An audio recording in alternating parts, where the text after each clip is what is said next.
When it comes to planning, discussing dates and times in English can be a bit tricky, but it doesn't have to be. Let's dive into some essential phrases and tips that will make your conversation smooth and effective. First, let's talk about suggesting dates.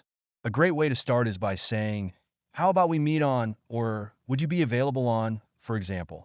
"How about we meet on Saturday?" This opens the door for a friendly discussion.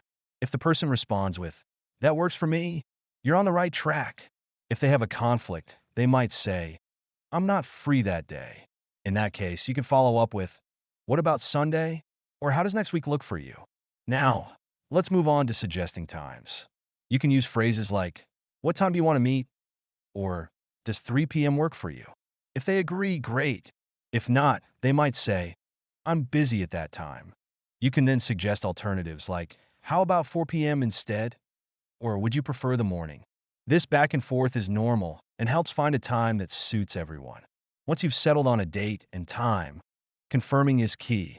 You can say, "So, we're all set for Saturday at 3 p.m., right?"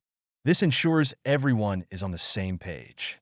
If they confirm, you can add, "Perfect. I'm looking forward to it." If there's a change, they might say, "Actually, can we push it to 4 p.m.?" No problem. Just respond with, "Sure, that works for me." Adjusting plans is part of life, so it's important to be flexible. If something comes up, you might say, "I need to reschedule our meeting."